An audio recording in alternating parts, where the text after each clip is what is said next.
My name is Travis Smith. I am an Educational Administration Master's candidate. I have chosen Participating Video Option 2 based on Professional Development and Campus Improvement Plan. The campus leadership team members who have access to the Professional Development and Improvement Plans are my principal, Shane McKay, my academic dean, Gail Pianzik, Superintendent Roland Toscano, and all 5 of my assistant principals. This also includes the 6 high school counselors and all 7 of our district school board members. Other members of our leadership team who are given permission to see the professional development plan and improvement plans prior to them being publicly released are the high school site-based decision-making team. That includes 2 community members, 1 district admin, 3 teachers of record, 2 parents, and 2 students. The district professional development plan and campus improvement plan are then posted on the district website for public record. For my field experience activity, I will lead a lecture for 1 assistant principal and my head principal at my campus, giving them a professional development opportunity to determine whether their campus plan has met requirements and suggestions or guidelines based off of academic research from an academic journal. We will then discuss the findings that I determined from our own campus's plan in order to determine whether our plan has reached high enough expectations or whether there are still aspects that need to be addressed. I'll then follow that up with feedback from the administration team based on my findings. I chose this option because it allowed me to interact more in depth with things that I'll be handling as an administrator. I wanted to deal more with the professional development and campus improvement plans, since that is what our Education Administration Masters has focused on heavily to this point. And I also would like to have feedback from an administrator about my presentation. And I'll present this via PowerPoint and also provide notes of my PowerPoint to the administrators present for my presentation.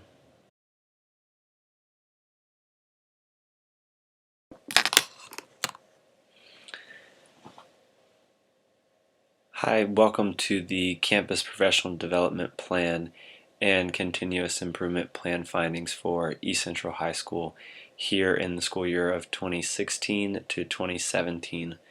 My name is Travis Smith. I'm an anatomy and physiology teacher. I'm also an IPC co-teacher, head soccer coach, and assistant football coach here on the East Central High School campus. I'd like to welcome Mr. McKay, my school principal, and Miss Johnston, my campus vice principal, to a presentation I've put together based upon my findings after reviewing the Campus Professional Development Plan and Campus Improvement Plan. I have reviewed the Professional Development Plan and Continuous Improvement Plan to evaluate 5 aspects. First of all, how is time allocated to professional development activities?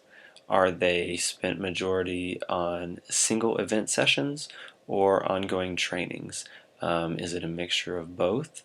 And I would also like to see about how much time, meaning days, is spent for each one. I'd also like to evaluate the percentage of time spent for each one and the personnel involved. The second question or second aspect that I will evaluate is how the funds are allocated for professional development. How are the campus funds allocated? How are the district funds allocated? And additionally, do we receive federal funding from the state or potentially national governments for funding our campus improvement and staff professional development? Thirdly, what other resources are allocated for professional development? What personnel and facilities are needed? We'll be doing this for all campus professional development throughout the year as provided in the professional development plan and campus improvement plans. Fourth, how is the professional development plan or the campus improvement plan evaluated? How does that process take place? Who are the ones evaluating the plans? And how can someone be admitted into that council? Lastly, I will make one recommendation that I have come up with based on an area of need after reviewing the professional development and campus improvement plans. I'll also review how that need may be addressed on our campus. Okay, thank you. So we'll be discussing each of these 5 aspects in greater detail in later slides. But first, on the first slide, I would like to discuss with you aspects specifically from an article from my class at Lamar that I'm currently taking, and it was an article provided in one of our assignments titled Why Professional Development Matters by Hayes Mizell. The reason I'm doing this is initially I'd like to give you the framework or skeleton of how I went about addressing each of our campus professional development needs, and also where our professional development I believe should be heading, what impact it could have, and also give you an insight for my analysis. Lastly, I did this so that you could have a few things to think about while looking over our professional development plans and the campus improvement plan. So that way I didn't waste your time. I wanted this to be a professional development opportunity for you guys as well.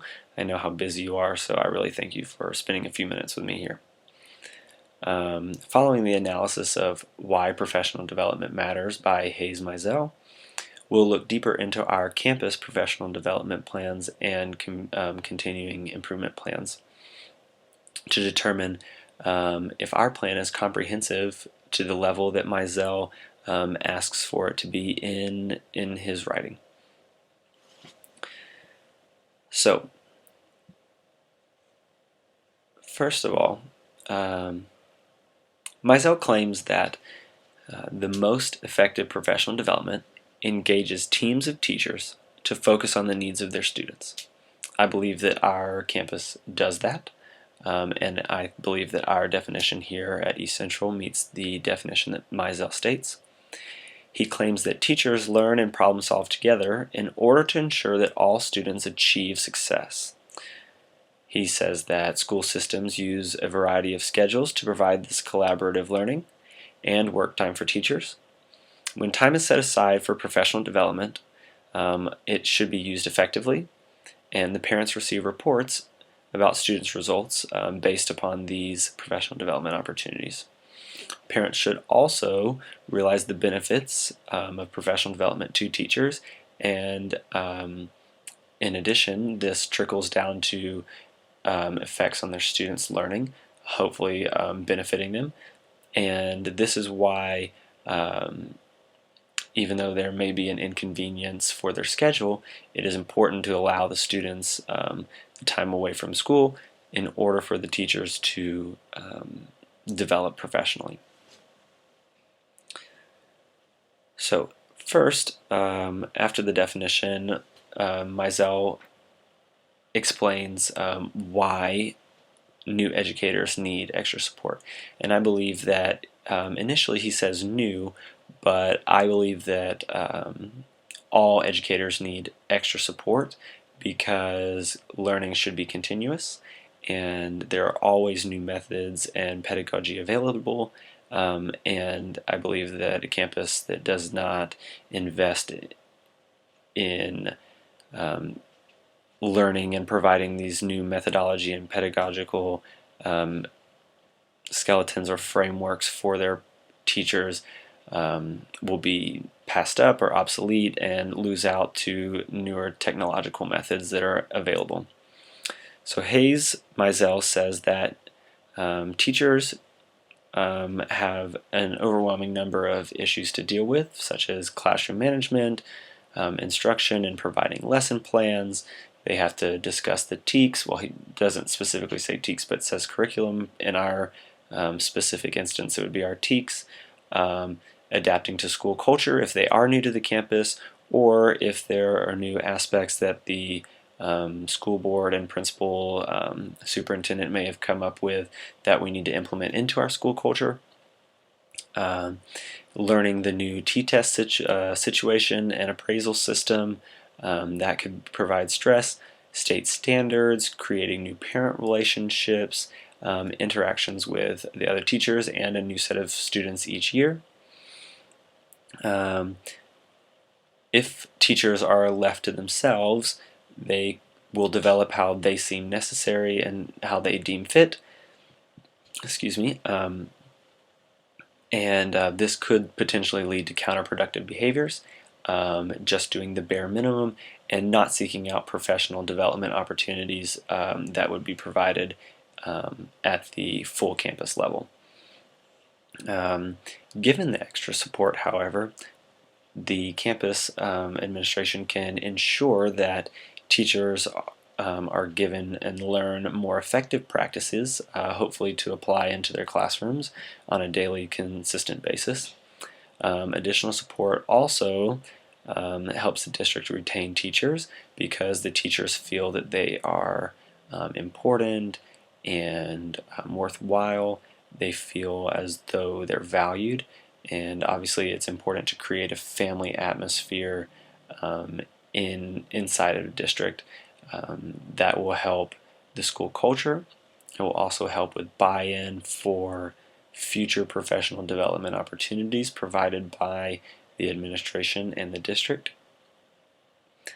Also, this will help set up an effective pathway for younger teachers to become effective teachers. They are provided mentorships with senior or veteran teachers to gain insight on what classroom management strategies are effective at this specific campus, and also classroom management strategies for the specific grade level or content that they are teaching. So these programs are required, and our district requires them. And research shows that new teachers who receive intensive mentoring had a significant effect on student achievement in as little as 2 years. Now, I believe that research also shows Mizell claims that it can be effective immediately, but not on as major of a scale as a full year's worth of mentorship for the new teachers. I know the new trend currently is what can we do online? How can we increase our effectiveness on the campus by providing face-to-face professional development opportunities, as well as online instruction that teachers and faculty members can receive while at home by themselves, or able to be completed on weekends, spare time throughout the course of the year.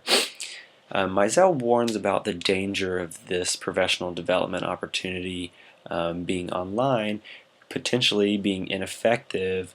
It may not be specifically related to the campus's needs. I know that every campus has many needs, and there are obviously frameworks and professional development opportunities that allow for generalized concepts to be addressed. However, if a face-to-face speaker is brought in or small groups are collaborated with on the campus, questions are able to be asked, and specific or more specific feedback will be given based on the school's needs, the campus cultural needs, the ethnical needs, technological needs, as not every campus is the same. A lot of times the online professional development is kind of a one-size-fits-all, so that the company can reach the most schools possible. However, the collective growth of the campus happens through collaboration, and if there's no collaboration and the professional development is done online in a singular environment, we aren't growing the culture of the campus. I know our campus vision is all about family, and being isolated for professional development opportunities certainly does not grow our campus vision. Lastly, if the professional development is done online, it could be difficult for the administrators to discern whether or not the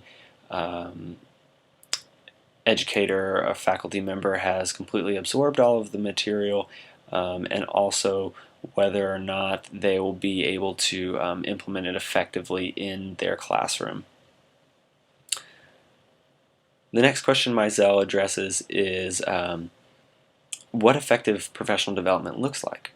Effective professional development, Mizell's definition is that it enables educators to develop the knowledge and skills they need to address students' learning challenges. I know that in our campus improvement plan we have 30 pages broken down into charts about our 12 goals for our campus. Upon reviewing these, it seems that all the steps are taken to make sure that these 12 goals are enacted appropriately and achieved. Each one specifically addresses where our target objective is and where our current status is at. It's important that professional development is effective by improving the instruction for the teacher specifically, and also it causes the administrators to become better school leaders. If our administrators are able to improve their leadership ability, they'll be able to also improve our department heads' leadership ability, who will then lead our department's teachers' abilities to lead the students, and the students will have better leadership qualities for themselves, breaking all the way down to their study habits, their life outside of the school, their work life, their home life. And this is very important, that our professional development opportunities at our campus are effective to generate greater buy-in from our teachers. So Mizell then discusses how educators make sure that professional development is effective. Mizell says that effective professional development depends on the careful deliberation and implementation. It also depends on feedback given from the faculty members. If the faculty members are able to create learning experiences for themselves and go through professional development opportunities with their addressing their specific needs, it will allow for a positive effect and a positive implementation inside the classroom. So lastly, next to last, Mizell asked what effective professional development looks like. Now, at the end of this presentation, I would like to ask you for your opinion. I know that we go through multiple models in our own campus professional development, and so I am assuming that you're practicing our campus improvement plan differentiation and differentiated instruction. But Mizell specifically claims that effective professional development analyzes student achievement data to identify learning problems that are common across grade level or subpopulation. I know specifically in our campus improvement plan and professional development plan, we are taught how to analyze data on common assessments, on 9 weeks assessments, and we also spend at least half of each one of our 3-hour early release Wednesday staff developments, so specifically an hour and 30 minutes, analyzing common assessment data. That way we can better service our subpopulations that are struggling, identify the needs for each of the subpopulations, and how to better meet those needs for future assessments, formative and summative, coming up.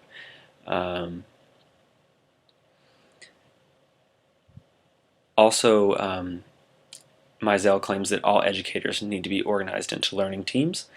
I know that we have design teams here on the campus. Each one of our departments is broken up into smaller sub teams so that we can differentiate and be more specific to each one of our department or sub teams needs. Specifically for science, we're broken up into biology, chemistry, physics, and fourth year elective sciences. This is important because if we are given opportunity to collaborate with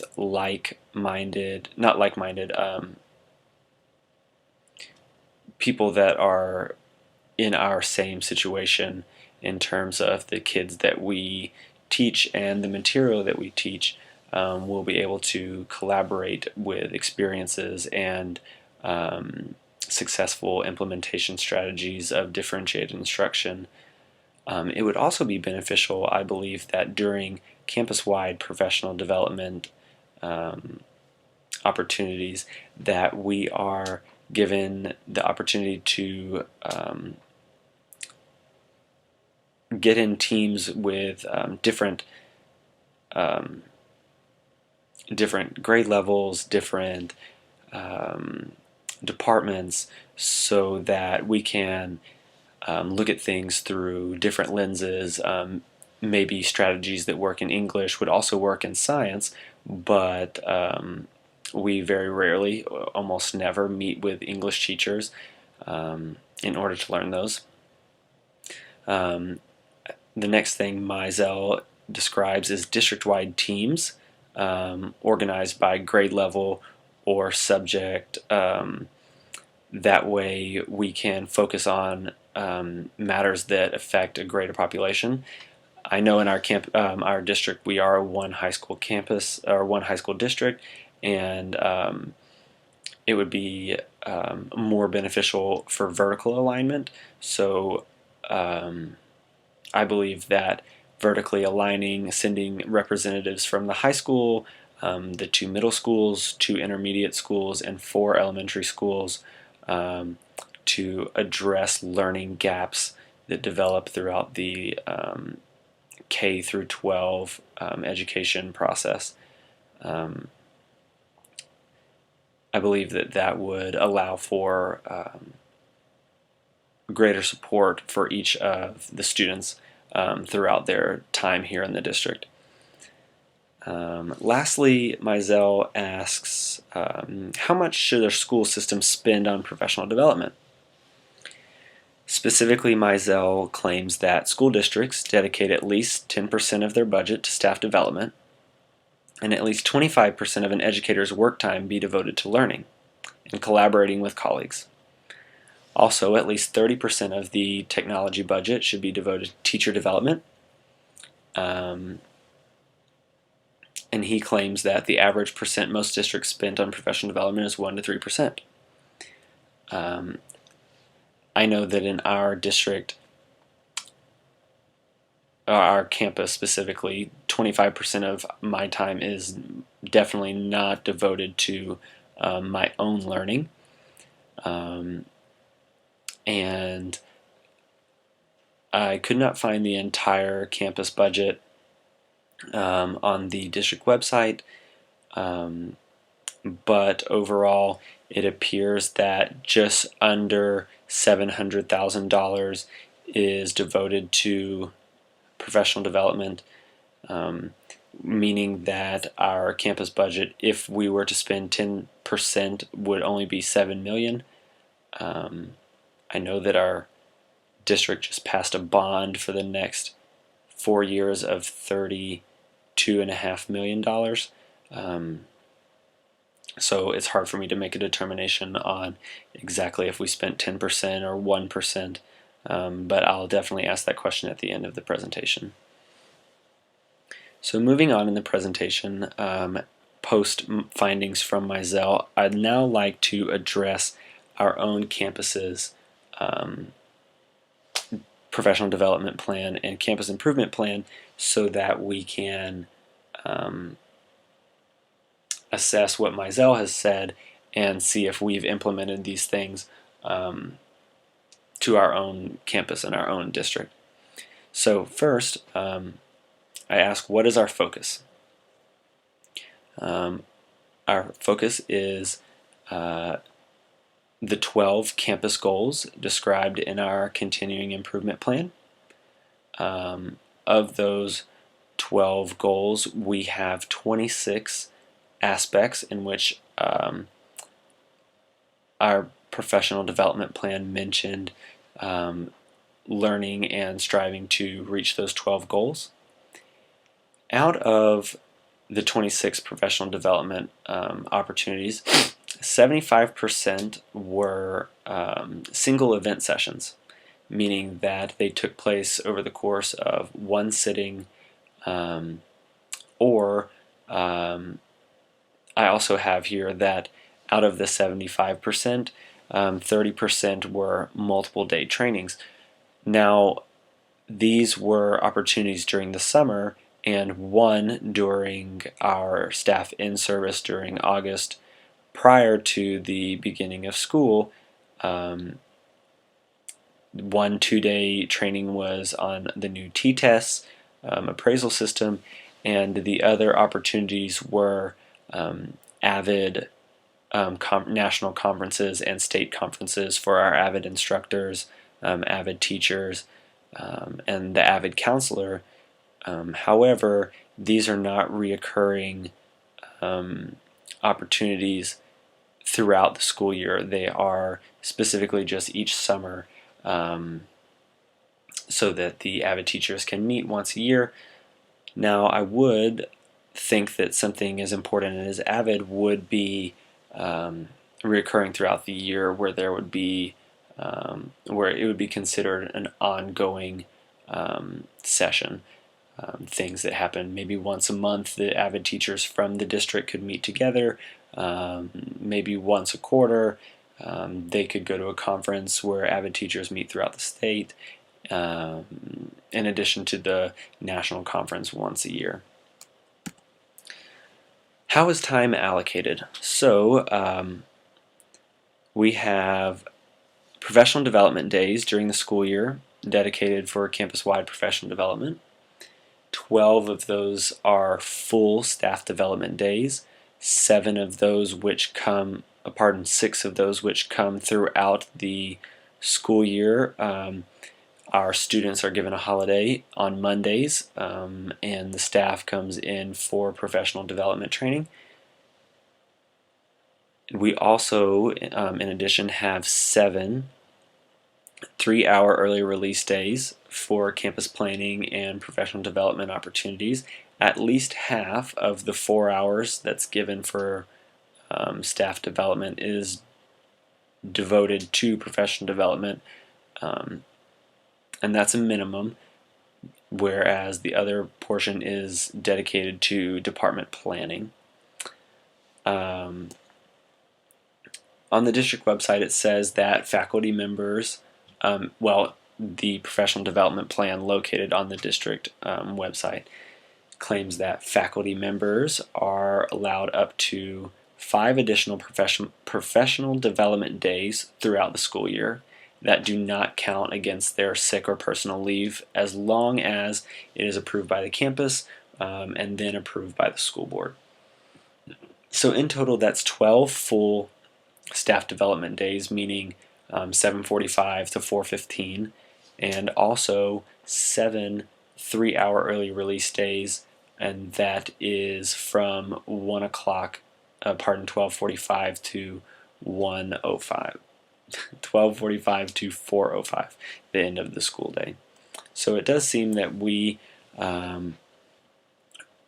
do spend a great amount of time for professional development. However, 19 days out of the 187 days that we're on contract is definitely not 25%. It's closer to 10%. Our ongoing trainings throughout the year focus on one theme, one common theme, and that is addressed at each of the 7 3-hour early release days. Like I said just a second ago, at least half of the time is spent working on or given new strategies on how to implement this goal. Our theme this year is differentiated instruction, so at least 2 hours out of our early release time will be dedicated to new implementation strategies. These are assessed through common assessment data and lesson plan reviews with the department design teams, and also lesson plan reviews with the administrator in our individual conferences and meetings. We also have single event sessions. These sessions are provided during the beginning of the year staff in-service, so that is in August before school starts. We also provide sessions during the school year for staff members who miss the beginning of the year staff in-service. So personally, I just went to make up my T-test training at the district office last Wednesday. Lastly, single event sessions are provided during the school year once a month on a Friday for new instructional practices. These do not necessarily have to do with differentiated instruction, but some of them are dedicated to continuing our campus culture, continuing improvement for our campus culture, making sure that our campus vision is being implemented in the classrooms, and also some do have to do with differentiated instruction strategies and how can we immediately implement them into our classrooms. I know last week was specifically checks for understanding using differentiated instruction. Fund allocation. So upon research in our campus improvement plan, I have learned that our fund allocation goes to 4 primary categories for professional development and continuous improvement. Specifically, our state compensatory education budget this previous year was $585,000 worth of teaching stipends for teachers of record, and also that includes paraprofessionals. $74,500 for our Learning Academy and GED program teachers and staff development for those teachers.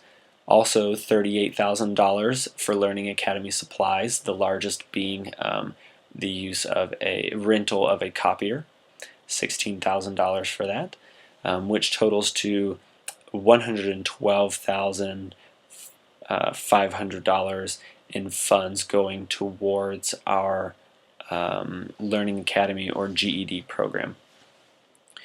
We also receive federal funding, Title II funds. This was approximately $20,000 primarily for AVID. This was used for the travel, supplies, substitutes for the teachers when they missed the conferences that I was speaking about just a moment ago, workshops, the coaches or tutors as they call them, or well, they call them coaches, but they are tutors, and the technology needed for AVID to succeed and operate on a daily basis.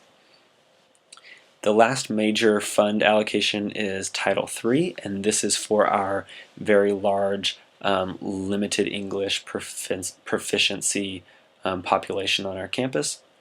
This was approximately $7,500 for tutorials, paraprofessionals, transportation, substitutes, and door-to-door services for parents, and also Region 20 funds.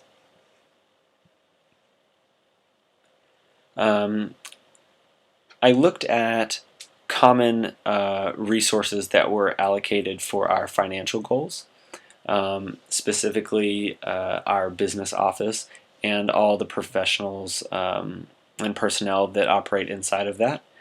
We rely on Region 20, our bookkeepers.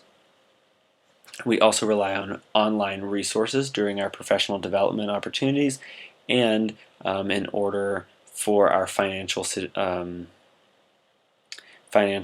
technology, we have to have the internet, using spreadsheets through Google Sheets, using email through Google Mail, and also operating in online banking. I just said email. We need the technology department staff for these goals in case anything happens with the internet, anything happens with our software and the computers. And lastly, we use Google Docs to transmit information back and forth between departments. Common resources allocated for educational goals. We have Edmodo and Eduphoria, which are online educational platforms that provide common assessment scores, STAR scores, provide 504 plans, IEPs, any special education information. Students can also find lesson plans and homework that the teacher provides for the students. Other resources we needed were, or we do currently need, are EOC and STAR results for all levels and all respective tests. We need the TEKS. We use College Board for our AP, SAT, ACT, and college application percentage goals. We need Region 20, IT, CCS. We need our meeting spaces here at the high school. As I described earlier, those are primarily our cafeteria and auditorium. We also need the building Ed Hall for smaller trainings. I know that was used last year for principals throughout the state and throughout the city to come to a training. And lastly, but not least, our technology department staff, like earlier with the financial goals, to make sure our PowerPoints run smoothly and the presentations, speakers, that sort of thing. So how is the plan evaluated? Our plan's evaluated by our site-based decision-making team members, specifically for our campus. This includes our principal, our academic dean, 2 school board members, 2 current students, 4 current staff members, 3 being teachers and 1 being a paraprofessional, 3 parents, 3 community members, and 1 district administrator. These site-based decision-making team members meet at monthly meetings to ensure that all goals are being progressed towards and that our plan that's in place is appropriate and effective. Lastly, I would like to discuss my area of recommendation. I believe that we need more time for education for teachers, based off of Meisel's findings that 25% or suggestion that 25% of our time as educators should be spent developing our own education and our own professional learning. I think I said earlier that only 10% of our time, or my time specifically, is devoted to learning other than me pursuing my master's, but specifically meaning educational opportunities provided by the campus. Specifically, I believe that our campus needs additional training for T-tests. That includes administrators and staff members. There was only a one-day training during staff development at the beginning of the year, but so far there has not been, and there is not any scheduled professional development throughout the rest of the year. It is specifically the implementation and practices, and they are in full swing currently. However, I do know that a lot of teachers are still very confused on exactly what is expected of them. I believe that this can be fixed.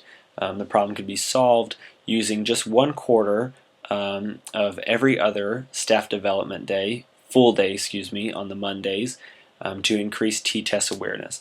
I believe that this will lower the anxiety levels of the teachers on the campus. I believe that it will increase productivity and resistance to the new changing system.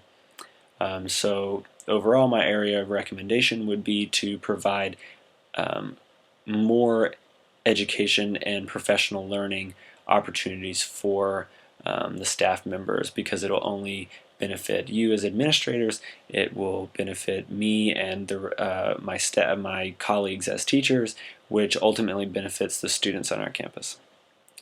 Thank you very much.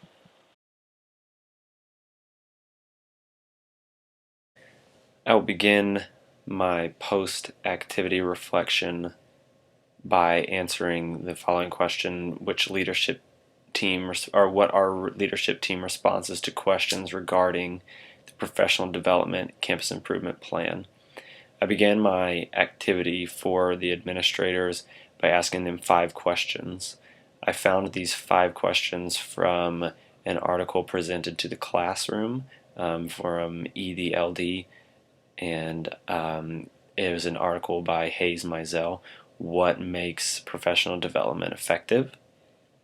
The first question I asked my principal post presentation that I gave was, how is time allocated to professional development activities on our campus? During the presentation, I addressed 2 separate descriptions of professional development activities, one of them being a single event session, and also the second option being ongoing trainings. He acknowledged that we have both opportunities available at our campus and provided for our teachers of our district. And for the high school, we began the year primarily with single event sessions during our staff in-service. These opportunities are also provided during the summer for any teachers and faculty looking for extra staff development opportunities, needs that they may have discovered during the school year, and interesting opportunities that get passed along via email through our ECHS, our East Central High School email server. We also do ongoing trainings starting at the beginning of the year. Each year our campus gives one main goal to complete or accomplish throughout the year. This year's, including last year's, is differentiated instruction. So my principal said that we start the year by introducing the goal and giving a few strategies, how to accomplish that, what it is, what it would look like if successfully implemented on our campus. And we followed that up with 7 Monday staff developments throughout the school year where the students have a holiday and the staff members have a full staff development day. At least half of the time during that staff development Monday is dedicated to addressing our yearly goal of this year and last year being differentiated instruction. We also have 7 Wednesdays throughout the school year where our students are given a 3-hour early release period. So essentially after lunch, the students are able to go home and the staff members have professional development opportunities.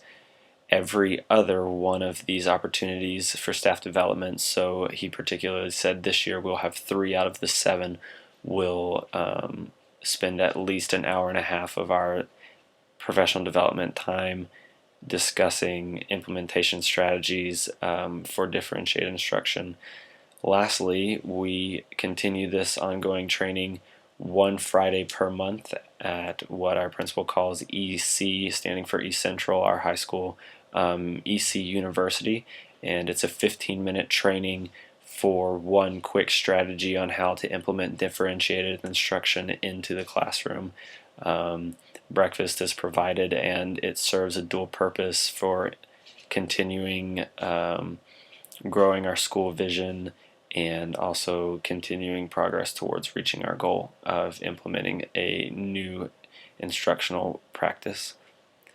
I then ask how funds are allocated to professional development. His answer was fairly simple, his meaning my principal.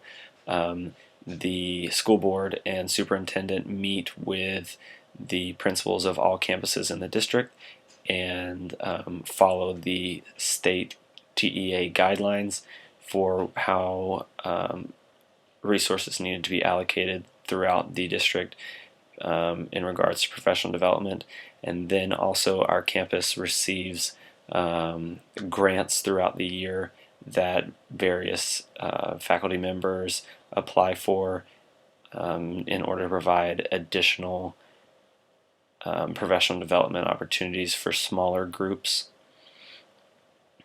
And the third question I asked was what resources are allocated for professional development, such as personnel and facilities. My assistant principal, Stacy Johnston, answered this question by saying that basically since we're a one high school district, whatever resources that we need in terms of facilities we can use. Primarily that includes the auditorium and the cafeteria. Those are the 2 largest spaces that we have on our campus to house all 152 staff members, and as well as our additional paraprofessionals and police officers, administrators, and counselors. The fourth question I asked was how is the professional development plan or campus improvement plan evaluated? My principal, Shane McKay, said that our plan is evaluated by the school board. It is evaluated by a superintendent, and also each campus principal is able to sit in on the evaluation of the campus improvement plan that is created by each campus's site-based decision-making team. I asked him, lastly, my principal, if there was one recommendation that he saw for improving the professional development plan, what would it be? And he said that in order to fully implement the differentiated instruction as drastically or quickly as he would like, that we needed to be able to break up into smaller groups more often for small group training that was specific to each one of our department's needs. So chemistry would be able to have a chemistry instructor, physics would have a physics instructor, English 2, world history, each of the different subjects, meaning even smaller groups than just overarching categories, science, history, math, that sort of thing. So reflecting on my actual activity, I would say what went well is I'm able to command the respect of the room because of my speaking and because of my research. The PowerPoint presentation flowed logically and allowed for easy following with my administration. What would I change is I think that I would have more activities for the two administrators that I was presenting my information to. It was difficult to speak for 30 consecutive minutes. I know as a teacher I would make sure that I spoke in short bouts, providing activities in between. I honestly wasn't sure how to work that with the camera and the activities for the administrators that were in the presentation. The surprising information that was revealed through this experience was the amount of money that is spent on professional development. I think it's relatively low considering how much money is spent in other areas of our campus budget. I think that if our campus truly wanted to increase our STAR and EOC scores, that we would provide a lot more training for all of the teachers and staff members on the campus. This will transform my practice as a school administrator to lobby for more funds provided for professional development.